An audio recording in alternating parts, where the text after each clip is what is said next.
Hey everybody, it's Brett. Thank you for dropping by my channel. It has been a hot minute since I have been here, so I am happy to be back. It feels a little strange coming back and doing another book acquisition video, which that was my last video almost 3 weeks ago. However, it has been 3 weeks, and we all know, as I've said before, acquiring books and reading books are two very different things. So, now that we are here together, now that I'm back, I'm excited for December because as we are about to slide into December, and some of you may be watching this in December already, but I love December because I love all the year-end lists. I love everyone talking about what the books they love the most this year. I certainly am going to be doing that. So I'm beginning to call together my list. Here's what I have to say though. I'm baffled by the people who say, I've picked my books of the year. Amazing for you, but like December is a wholly viable 4-week month where I can get a lot more read, and I'm planning on at least one of those books potentially being one of my favorites of the year. So I just have to say that. But good for you if you're one of those people who've already picked your books and know that you're not going to best anything that you've already read. Wow, that was a loud plane.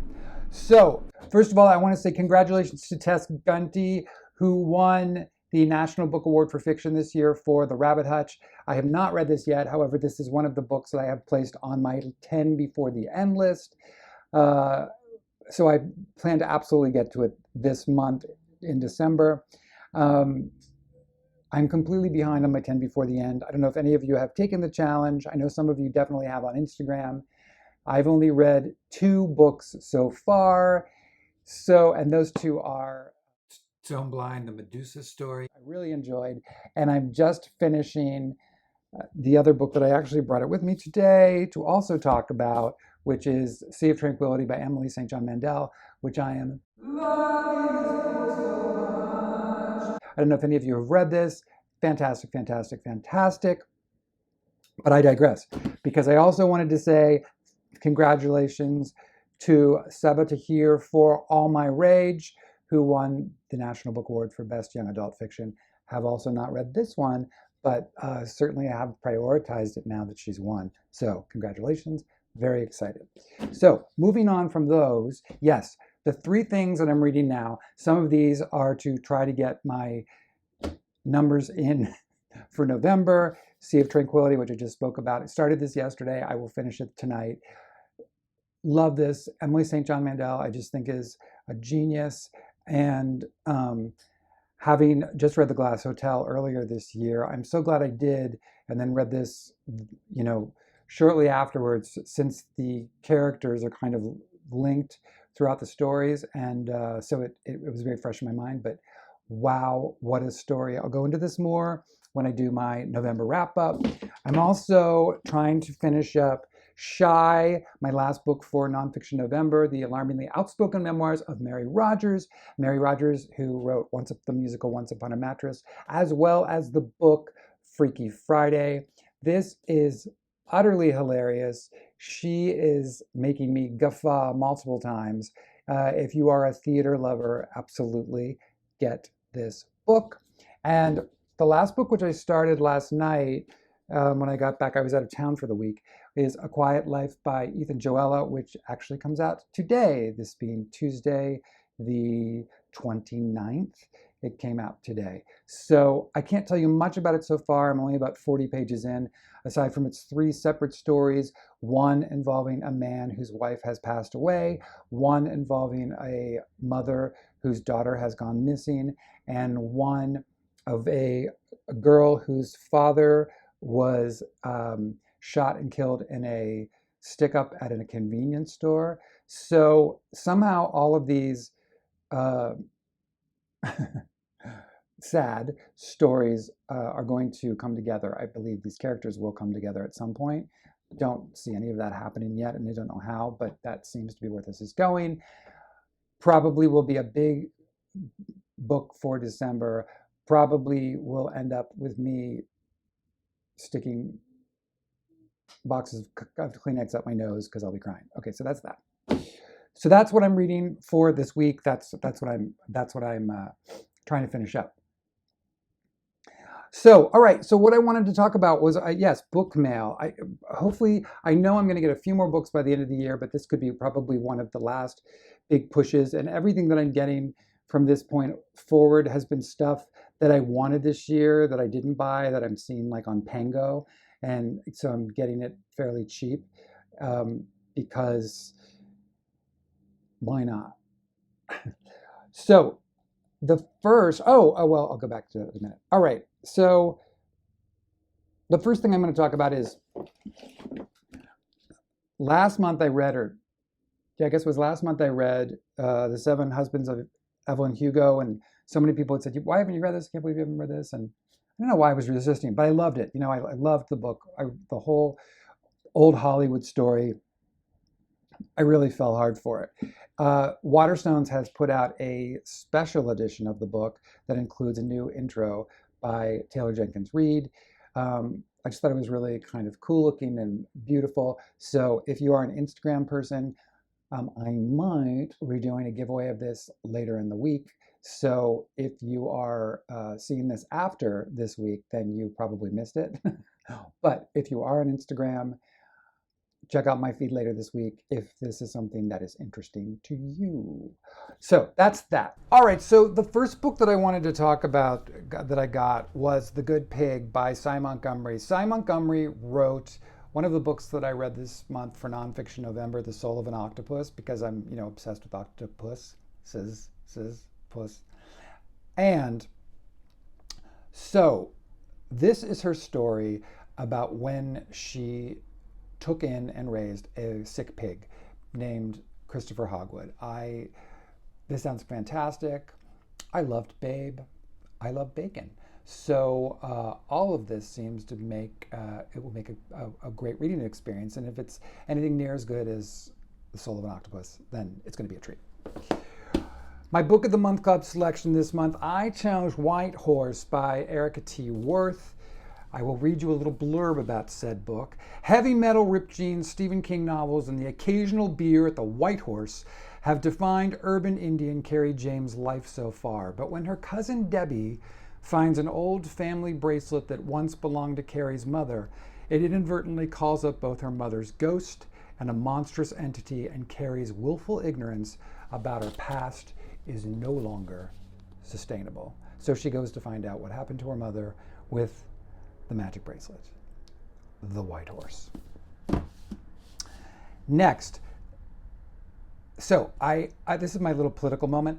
Somebody, all the stuff that was happening this last week, with the last couple of weeks between the elections in the states, and of course Donald Trump. But someone said to me on Instagram that I had to get this book, Jesus and John Wayne, which gives a very comprehensive explanation of how the Christian right and fundamentalist Christians in America have kind of gone into cahoots with basically a bunch of people that are the complete antithesis to Christ's message. Donald Trump to begin with, but many, many others. So all of these political leaders who will say, to God be the glory while they're lying to your face. So I'm really interested in this. I don't know if any of you have read this, but it sounds like a fascinating read, and so that's what that is. Now, this is all interesting because I'm starting to go through this stretch of books, except for the White Horse one, but these are all good because these are your last shots at Nonfiction November. Wild, The Life of Peter Beard, Photographer, Adventurer, and Lover. I don't know much about Peter Beard, aside from the fact that I do remember that he used to date Cheryl Tiegs. Okay, but everything about this, I guess he was a renowned photographer, but also a major womanizer. But it's supposed to be a fantastic, fantastic book. So, I don't know, sounded really interesting. I'm very intrigued. No clue, but that's fine. I also didn't know anything about this guy named Paul Newman and his book, The Extraordinary Life of an Extraordinary Man. I heard a great story about Paul Newman, and I think it's in this book I heard the other day, where one night he was at a restaurant with Joanne Woodward, his wife, and I forget the other, I think it was a director, that they were sitting there talking, and a woman suddenly came up to their table and sat opposite him and was literally staring at him. And he kind of did this, agog and aghast double take at her and looked at her and said, "You are the rudest fucking woman I have ever met in my life." So anyway, that's just a little anecdote. Maybe it's in this book. I don't know. We'll find out. But I love that. Excited about this. So also love the cover. The last nonfiction entry I have for you today is a book that came out earlier in the year, which is Bomb Shelter, which is, everyone I've heard say this is fantastic. Love, Time, and Other Explosions. The impetus for this book was Mary Laura Phillpot's son. I believe he had a seizure. One quiet pre-dawn morning, she woke abruptly to a terrible sound and found her teenage son unconscious on the floor. In the aftermath of a crisis that seemed like it might break her positive outlook, she wondered, if this could happen, what else could happen? And how do any of us keep going once we realize we can never know for sure what's coming next? So, Bomb Shelter tackles the big question of life, death, and existential fear, not to mention the mystery of backyard turtles and the challenges of spatchcocking a turkey with joy, candor, and stubborn hope. This sounds really interesting. We'll see. Moving on to my few fiction titles. All right, so this book, They're Gonna Love You by Meg Howrey. I knew nothing about this at all until the other day. I was scrolling through Instagram, which you're wont to do, and Tim Talk Books, who's a friend of mine over there, who, if you're on Instagram, you should definitely follow him. He is in Nantucket, and is the book buyer for the 2 bookstores in the Nantucket area. He said that this book was so amazing, and he learned about it from Francie Comes Alive, also on Instagram, who was actually one of the first Instagram book people I started to follow.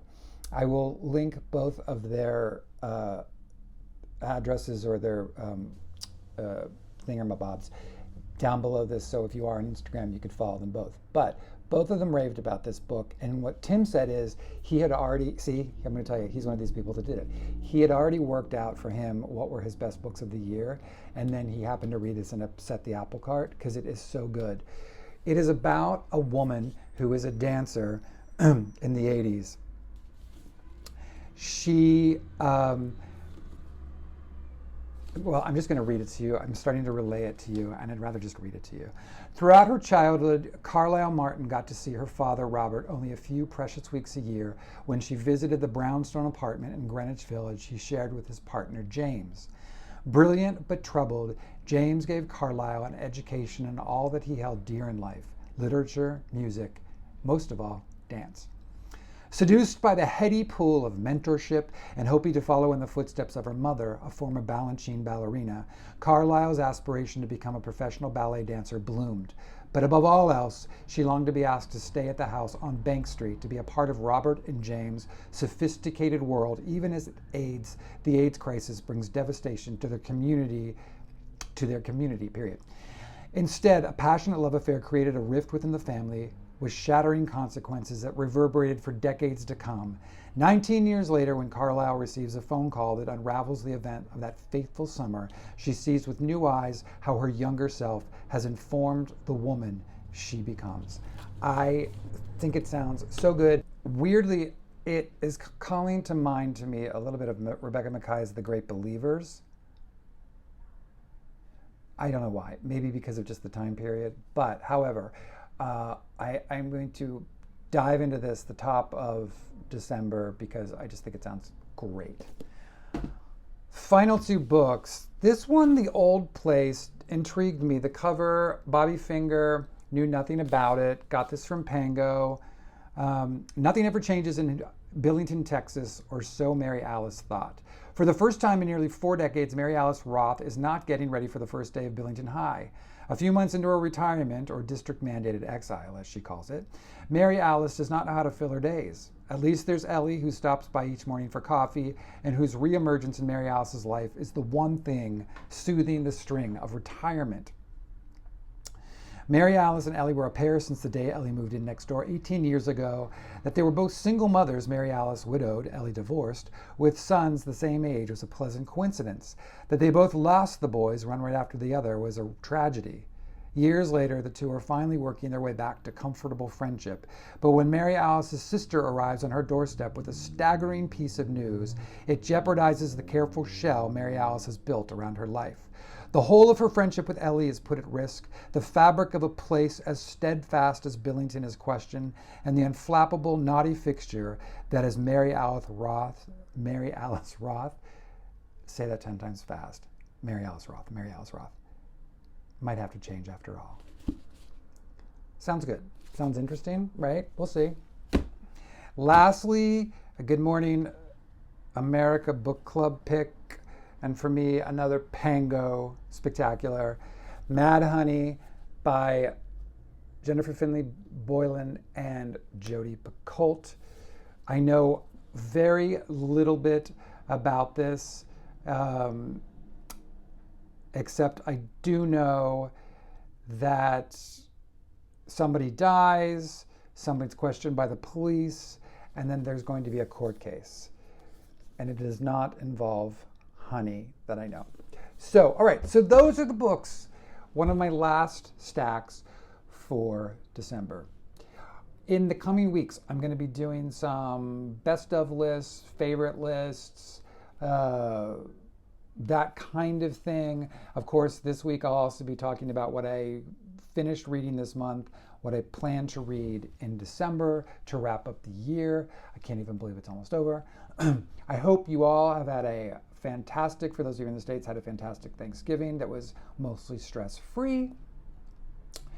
And I will see you all soon. Thank you for stopping by. And again, if you like what you've seen, please like and subscribe below. Thanks.